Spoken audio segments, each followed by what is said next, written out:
Hello, BookTube. My name is Mike Frost. Welcome back to my channel. Thank you for joining me. It is Poetry Thursday, so I thought I would add another poem to the Poetry Thursday gang. And because it's Victober, stick with the Victorian poetry. Last week I did Break, Break, Break by Alfred Lord Tennyson. And I compared that, or the sounds of it at least, to Annabel Lee by Edgar Allan Poe. I thought I would stick with that and go with something that's along those same themes. It doesn't have the same rhythm, so it doesn't remind me of those two poems tonally, but the same theme will do so. This is by Christina Rossetti. It's called One Seaside Grave. So you'll see that by that one seaside grave, it reminds you of Break, Break, Break, which is by the sea, and Annabel Lee, which is also set by the sea. Also the same theme. Unmindful of the roses, unmindful of the thorn, a reaper tired reposes among his gathered corn. So might I till the morn. Cold as the cold Decembers, past as the days yet that set, while only one remembers and all the rest forget. But one remembers yet.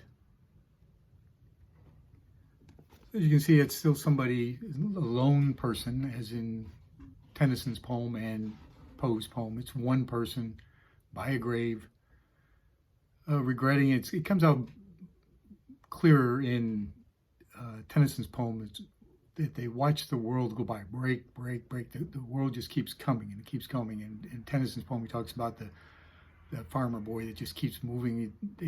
They seem to be going on with life and not noticing the death and how that has stopped it for the narrator of the poem. Same thing here with Christina Rossetti when she talks about the unmindful of the roses, unmindful of the thorn. You know, the pains and the pleasures of life are no longer in mind. They're stuck in this one solitary moment. The same moment that's stuck in all three poems. The narrator's stuck in all that one particular moment when the world just seems to keep going, but the narrator can't seem to get out of that moment and can't seem to connect to these people that are going by. I don't know why, but it just reminded me, I was in Brussels, I saw a painting. It was a Dutch painter. Oh, I'm going to get it wrong, but I think it was Bruegel or something like that, called Icarus Falling into the Sea, or yeah, something like Icarus Falling into the Sea. Anyway, the painting is Icarus, the Greek Icarus, his wings melted, the wax in the wings melted, and he fell from the sky. In the painting, it's got him falling from the sky going into the sea. But in the sea, there's a boat that's just floating by, and on the land, it's a landscape with Icarus falling into the sea, or something like that.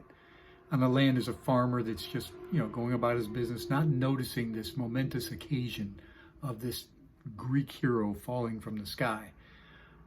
And the life just seems to be going on, ignoring or missing that point.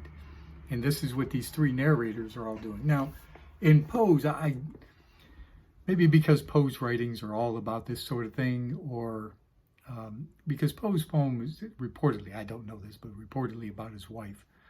And it may be because his poetry the lines are looser, the control, they're not tight knit, they're kind of sprawling lines, and it's a ballad, but it's not a traditional ballad. It's spread out a little bit more, and the lines are not quite as tight. And maybe because of that, I love Poe's poetry. Don't get me wrong. He sets a mood, and I feel the tone of the poem, but I don't feel the narrator's emotion in that poem, the stuckness in that poem, although it's all about being stuck. I think it's because his lines are looser, the meter is not as tight, the rhymes are more predictable, if you will, that you don't feel the emotion. You might feel the mood, you might feel the tone and enjoy the tone. I do. I enjoy the tone and I enjoy the mood, but I don't feel the emotion that is supposed to be coming out of the poem, like you do with Break, Break, Break by Alfred Lord Tennyson, and this poem by Christina Rossetti. Here the lines are like are more comparable to the Tennyson poem, where the lines are tight, they're short, the meter is very controlled, and it's only in 2 stanzas, so it's shorter. But you feel the stuckness, the rut that the narrator of the poem is in the break, break, break, and this one more so because I think the lines are tighter. The poem is shorter. The meter is controlled. It's like there, and you can't get out of that rut. So I feel for the poem. And in this one, it's like I'm still going to go with Tennyson as my favorite poem, but this is a great poem by Christina Rossetti. It really distills down to the bone what this narrator is feeling. So I enjoyed it. I hope you enjoyed this poem, One Side, Seaside Grave by Christina Rossetti. And I hope you'll join me again for our next Poetry Thursday. Thank you, BookTube.